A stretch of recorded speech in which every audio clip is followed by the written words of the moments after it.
In Portland, Oregon, I interviewed staff members of the Working Class Acupuncture Center there. This center is part of a national cooperative that offers treatment on a sliding scale of $25 and up. You may be surprised to find centers in your town because it is part of a national cooperative in which there are centers all around the United States. So, bon appetit. Barbecued ribs. Oh, it would have to be a good Southern style sauce with a little spice, a little edge. Not too much, but just enough. Okay. Tacos. Tacos is the best thing you could eat anywhere, anytime. What kind of Ribs fish would be tacos? messy, Any but kind of tacos. I mean, it's the most versatile dish you could do, so. So barbecue with tacos. Yeah. Sounds like a great combo. my name is David Barfield, and I am a receptionist at Working Class Acupuncture. Okay, and you are? My name is Whitsitt Goodson. I'm a punk at Working Class Acupuncture. I'm also a coordinator of volunteers for POCA. Yeah. Actually, it's affordable acupuncture for the working class people. Okay. Affordable means we use a sliding scale between $15 and $35, and that is in line with a middle-class working person that can come in multiple times a week if they wish, and not infringe upon their finances.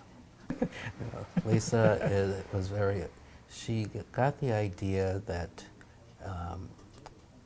working people can't afford $60, $80, $100, $120 per acupuncture session for an ongoing issue where they might be required to come in 2 or 3 times a week.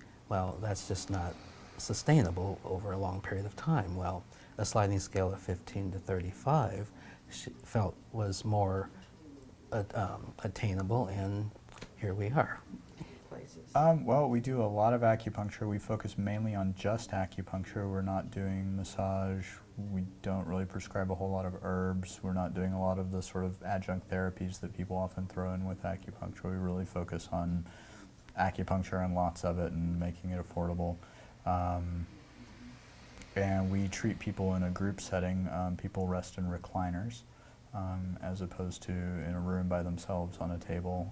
So people, are sharing the space with other folks, which in a way, I think, besides making it sort of, easy for us to see a lot of people very quickly, also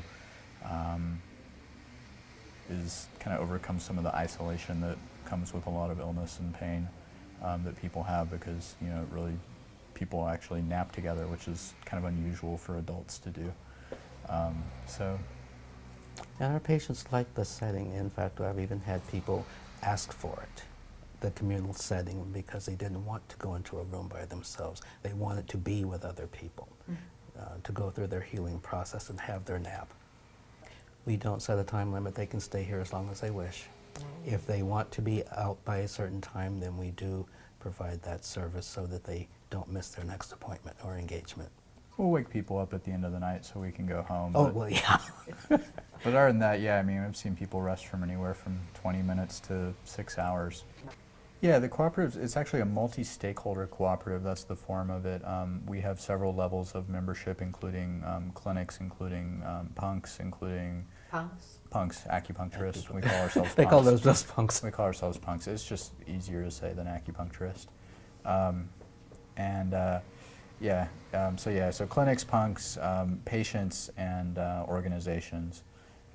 We started, CAN was a nonprofit organization, and it was really sort of about helping other acupuncturists, other punks start clinics and support different clinics, and sort of spreading the model beyond just this location, but to other places. POCA is really about including the patients, creating structures that sort of support the needs of patients and the needs of punks together, and just really recognizing that, we're all in this together and trying to cooperate together to make jobs for us, to make acupuncture available for patients, to, do a whole bunch of different projects that we needed sort of a bigger organization to pull off. Those benefits would be they would get three free treatment cards to give to family and friends, free treatment on their birthday, access to the POCA newsletter, the monthly newsletter, and also if they travel to states or cities where there are community acupuncture clinics that are POCA members, they would also get their new patient fee waived for member $25 to $100 a year. Sliding scale, It's a of sliding course. scale For per year. per year. Yeah. $25. The other thing it enables people is it allows them to volunteer for the co-op, and we have a lot of people that are, you know, want to give of their time or their energy to help this thing happen. They value what goes on here and they want to be a part of it. So POCA is sort of a structure that enables that to happen. Yeah, I mean, honestly, the co-op is mostly volunteer powered, and so we have everything from, you know, sort of day-to-day operations in individual clinics up to writing curriculum for the acupuncture school that we're starting this fall. So a lot of different projects at a lot of different levels that are all driven by volunteer hours. And you know, as sort of working class people and as communities, that's when we realize that one of the biggest strengths that we have is just is each other, and sort of this idea of social capital, that we have a lot of people working together doing a little bit to make something miraculous happen, you know, rather than paying to make something happen. And so we've actually been able to pull off some pretty cool things just because of a whole bunch of just ordinary folks like getting together and making it happen. Well, the coolest thing is we're starting a school this fall. We recently got licensed by the Oregon Department of Education to start an acupuncture trade school, and you know, one of the big bottlenecks to getting new clinics open is having more punks to staff them, and a lot of people have been trying to hire people, and it's, you know, acupuncture school is very expensive. Acupuncture school trains people to see people one-on-one with all this kind of extraneous stuff. It's, you know, we need people that are graduating without as much debt and have the kind of training to work in this kind of environment that's very fast-paced and sort of have an awareness of social justice issues and all these kind of things that go into doing this work. And so, you know, we kind of had to do it ourselves, as we usually do. So, so that's one of the next big things coming up. Well, you know, licensure typically happens by the state. You know, medical board here in Oregon, so Oregon Medical Board. The requirements are somewhat different from state to state, but most places, you know, to be a punk, you have to pass the national board test, which is given by the NCCAOM.